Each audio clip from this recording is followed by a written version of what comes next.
అందరికీ హృదయపూర్వక నమస్కారాలు. ఈ రాష్ట్ర ప్రభుత్వాన్ని, రాష్ట్ర ముఖ్యమంత్రిని ఒక దళిత టీడీపీ నేతగా కొన్ని సూటి ప్రశ్నలు సంధిస్తూ ఉన్నాను. ఏం చెప్పారు ముఖ్యమంత్రి గారు? మీరు మీ పాదయాత్రలో, మీ ఓదార్పు యాత్రలో,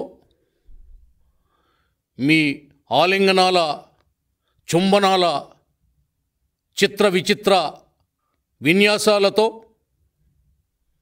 దళితులు నా మేనమామలు అని చెప్పారు. దళితుల్ని ఉద్ధరిస్తాను అని చెప్పారు. దళితుల నుండి ఈ రాష్ట్రంలో క్లాస్ 1 కాంట్రాక్టర్లను తయారు చేస్తానని చెప్పారు. ఎంతమంది కాంట్రాక్టర్లను మీరు తయారు చేశారు ఈ 3 ఏళ్లలో? ఆ కాంట్రాక్టర్లు ఎక్కడున్నారో ఒక్కసారి చూపించమని మిమ్మల్ని డిమాండ్ చేస్తా ఉన్నా.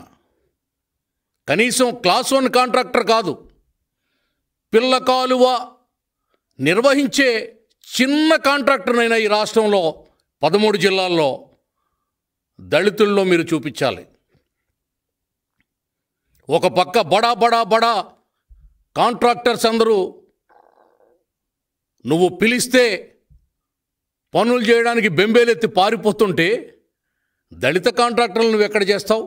అసలు పనులన్నీ ఏమన్నా ఉంటే అవి నీ సామాజిక వర్గానికి, నీ సొంత మనుషులకి, నీ సొంత సంస్థలకు అప్పజెప్పి ఇబ్బడి ముబ్బడంగా దోచుకుంటున్నారు దళిత సొమ్ముల్ని.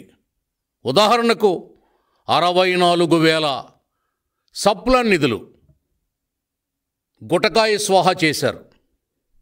ఎవరిచ్చారు మీకు ఈ హక్కు? రాజ్యాంగం మా దళితులకు ఇచ్చినటువంటి ఆ హక్కుని కాలరాచే హక్కు మీకు ఎక్కడిది? అధికారం మీకు ఎక్కడిది? ఓ పక్క గురుకుల విద్యాలయాలకు స్వర్గీయ లోక్సభ స్పీకర్ అంబేద్కర్ అనుయాయుడైన, అంబేద్కర్ అనుంగ పుత్రుడైన అటువంటి వ్యక్తి పేరు మీద ఉంటే ఆ పేరు తొలగించి మీరు అంబేద్కర్ పేరు పెడతారా? అంటే కుక్క కాటుకి చెప్పు దెబ్బలాగా అంబేద్కర్ పేరు పెడితే దళితులు మాట్లాడరు కదా అని. అంబేద్కర్ తయారు చేసిన నాయకుడు బాలయోగి గారు. తెలుగుదేశం పార్టీ చంద్రబాబు నాయుడు గారు అనుగ్రహం వల్ల భారతదేశానికి తొలి దళిత స్పీకర్గా వన్నె తెచ్చినటువంటి వ్యక్తి బాలయోగి గారు. ఆవేళ పార్లమెంట్లో భారతీయ జనతా పార్టీ వాజ్పేయి గారి గవర్నమెంటు ఒక్క ఓటుతో కూలిపోతుందని తెలిసినా కూడా గిరిధర్ గమాంగ్ అనే ముఖ్యమంత్రి ఎంపీగా తన ఓటును కాస్ట్ చేసుకోవడానికి వచ్చి అడిగినప్పుడు it's left for your conscious అని చెప్పి ఒక రాజనీతిని ప్రదర్శించినటువంటి దళిత శిఖరం బాలయోగి గారు. ప్రజాస్వామ్యాన్ని నిలబెట్టినటువంటి గొప్ప దళిత నాయకుడు బాలయోగి గారు.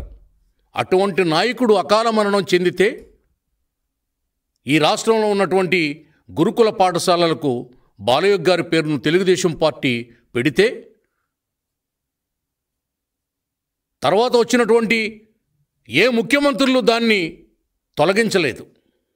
నీ జిల్లాకేమో నీ తండ్రి పేరు కావాలి, ఇక్కడ బాలయోగి గారి పేరు తీసేయాలి. పక్క రాష్ట్రంలో తెలంగాణలో గచ్చిబౌలి స్టేడియానికి బాలయోగి గారి పేరు పెడితే ఆ ముఖ్యమంత్రి గారు దాన్ని కంటిన్యూ చేస్తూ ఉన్నారు. మీకేంటి?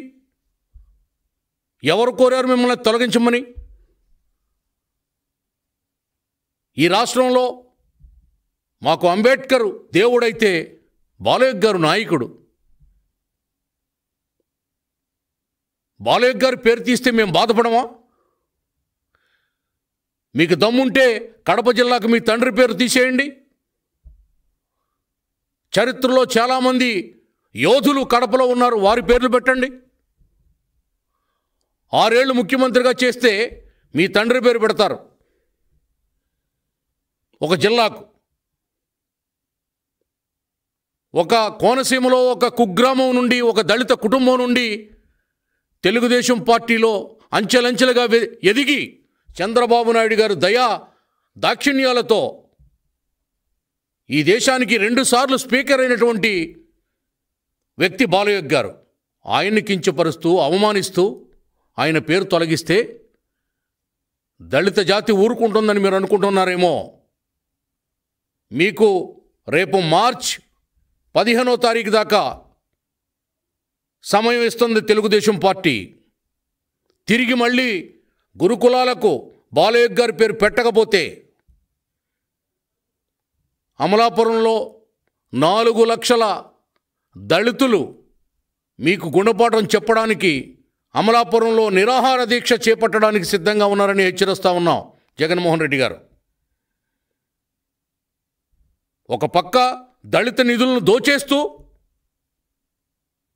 దళిత నాయకుల్ని జైల్లో పెడుతూ దళితుల కోసం తెచ్చినటువంటి దళిత మహిళల కోసం తెచ్చినటువంటి దిశ చట్టాన్ని అమలు చేయకుండా దిక్కుమొక్కు లేకుండా చేసి దళిత మహిళలపై జరుగుతున్న అత్యాచారాలపై విచారణ చేయకుండా, కేసులు లేకుండా, పోస్టుమార్టం రిపోర్టులు లేకుండా, శిక్షలు లేకుండా మీరు చేసుకుంటూ పోతుంటే మీ జిమ్మిక్కులు, మీ దగాకోరు మాటలు దళిత జాతికి అర్థం కావనుకుంటున్నారేమో. ఆఖరికి ఈ రాష్ట్రంలో ఇప్పటివరకు మీ పరిపాలనలో 1000 దాటి అత్యాచారాలు దళితులపైన జరిగాయి.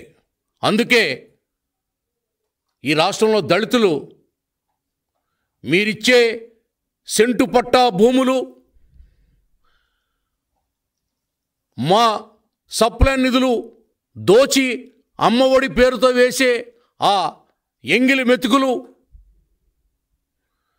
దళిత జాతి కోరుకోవట్లేదు. మాపై జరుగుతున్నటువంటి దాడులకు, అఘాయిత్యాలకు, అత్యాచారాలకు ఈ రాష్ట్రంలో ఉన్నటువంటి 1 కోటి మంది దళిత గొంతు మిమ్మల్ని ఒకటి కోరుతున్నాం. మా దళితుల మాన ప్రాణ సంరక్షణార్థమై లైసెన్స్డ్ తుపాకులు కావాలని డిమాండ్ చేస్తున్నాం. నిజంగా దళితుల పట్ల ప్రేమ, విశ్వాసం, కృతజ్ఞత ఉంటే నీ మేనమామనే పిలుపు వద్దు, నీ అమ్మఒడి వద్దు, నీ సెంటు పట్ట భూములు వద్దు. మాకు మమ్మల్ని మేము రక్షించుకునే ఆయుధం మాకు ఇస్తావా జగన్మోహన్ రెడ్డి? మా ఓట్లతో గద్దెనెక్కావని ప్రశ్నిస్తా ఉన్నా నిన్ను. నీకు దమ్ముంటే నా డిమాండ్కు ప్రతిస్పందించాలని సవాలు చేస్తున్నాను జగన్మోహన్ రెడ్డి, ఛాలెంజ్ చేస్తున్నాను జగన్మోహన్ రెడ్డి. దళితులపైన నీ ప్రతాపం, దళితుల డబ్బు కూడా దోచుకునే దౌర్భాగ్యం అనేది, దుస్థితి అనేది, దోపిడీ అనేది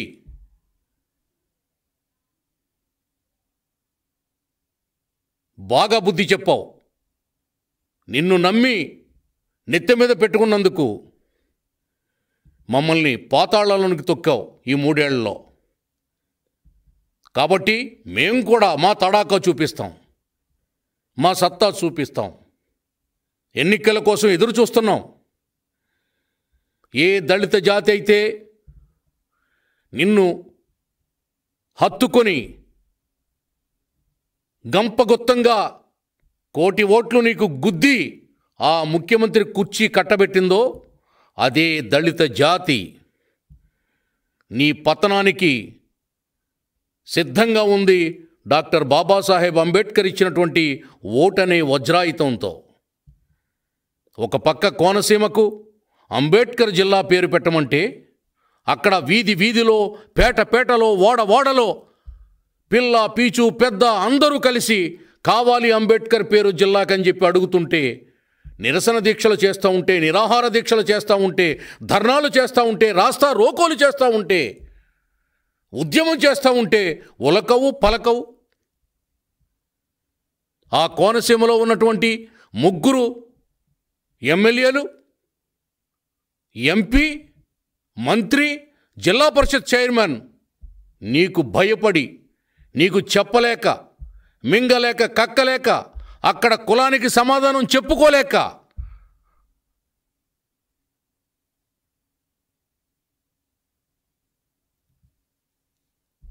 ఏం చేయాలో తోచక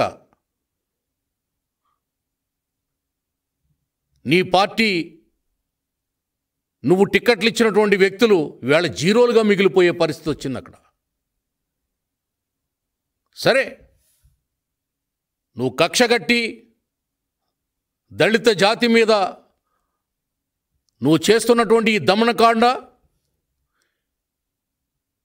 ఇంకా ఎంతకాలం సాగదని,